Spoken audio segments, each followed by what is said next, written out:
Electric current and circuit. We have already know about what is the electricity current. So now we can see that flow of electron, how electron flow in the circuit. तो हमें पता है किसी भी atom में क्या होता है, न्यूक्लियस में प्रोटॉन और न्यूट्रॉन रहते हैं. ओके, फिर आउटर मोस्ट ऑर्बिट जो इसके होते हैं वहां पे इलेक्ट्रॉन्स होते हैं. अब है इसका ट्रांसफर कैसे होता है, तो उसके कुछ प्रोसीजर है. एक है स्टैटिक इलेक्ट्रिसिटी और एक है डायनेमिक इलेक्ट्रिसिटी. अभी हम लोग स्टैटिक इलेक्ट्रिसिटी के बारे में पढ़ रहे हैं. स्टैटिक इलेक्ट्रिसिटी में इलेक्ट्रॉन का बिहेवियर कैसा है उसके बारे में हम लोग देख रहे हैं. तो ये स्टैटिक इलेक्ट्रिसिटी में क्या है कि न्यूट्रल, जब कोई जितने भी एटम है वो पहले न्यूट्रल स्टेट में होते हैं. ओके, जब उसे रब किया जाता है तो उसमें चार्ज होते हैं. तो हम लोग फ्रिक्शन के थ्रू, रब के थ्रू चार्ज डेवलप करते हैं किसी भी एटम में, तो वो ट्रांसफर होते हैं. ओके, तो जब इलेक्ट्रॉन लूज होता है तब हम उसे पॉजिटिव आयन बोलते हैं, और जब इलेक्ट्रॉन गेन होता है तब हम उसे नेगेटिव आयन बोलते हैं. अब ये पॉजिटिव आयन जब लूज होने के बाद पॉजिटिव क्यों बोल रहे हैं, आप लोगों ने कभी सोचा है?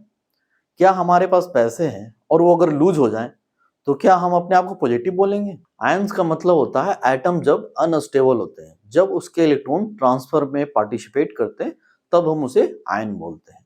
तो इसीलिए जब इलेक्ट्रॉन जा रहे हैं, लूज हो रहे हैं, तब हम उसे पॉजिटिव आयन बोल रहे हैं. क्यों पॉजिटिव बोल रहे हैं? क्योंकि उसके न्यूक्लियस में सिर्फ प्रोटॉन बचे हैं और प्रोटॉन पे क्या होते हैं, चार्ज पॉजिटिव होते हैं, इसलिए हम उसे पॉजिटिव आयन बोल रहे हैं.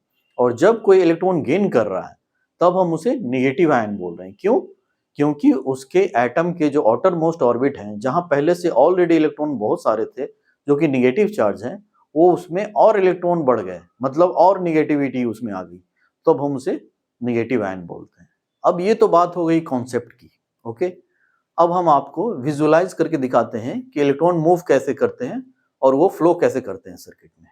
तो बच्चों आइए देखते हैं इलेक्ट्रॉन का फ्लो किस तरह से होता है. तो आपको पता है एटम का इलेक्ट्रॉन जो होते हैं आउटर मोस्ट ऑर्बिट में रहते हैं, वो मूव करते रहते हैं. अब हम देखते हैं कि इलेक्ट्रॉन फ्लो किस तरह करते हैं सर्किट में. लुक एट, इस तरह से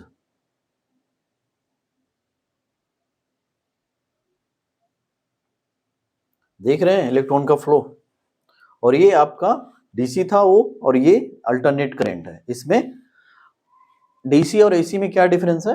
डीसी होती है जिसे हम डायरेक्ट करंट कहते हैं, जिसमें इलेक्ट्रॉन का फ्लो एक डायरेक्शन में होता है, जबकि एसी जो होती है उसे हम अल्टरनेटिंग करंट कहते हैं, जिसकी डायरेक्शन क्या होती है, फॉरवर्ड और बैकवर्ड दोनों होती है.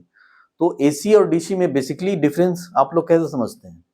एसी जो हो गई, हमारे घर में जो इलेक्ट्रिसिटी सप्लाई आ रही है प्लांट से, इलेक्ट्रिक प्लांट जहां भी है वहां से जो आ रही है उसे हम एसी करंट कहते हैं. और जो हमारे सेल में है, जैसे कि आपकी मोबाइल की बैटरी में जो है, जो करंट फ्लो हो रही है, उसे हम लोग डायरेक्ट करंट, डीसी करंट कहते हैं.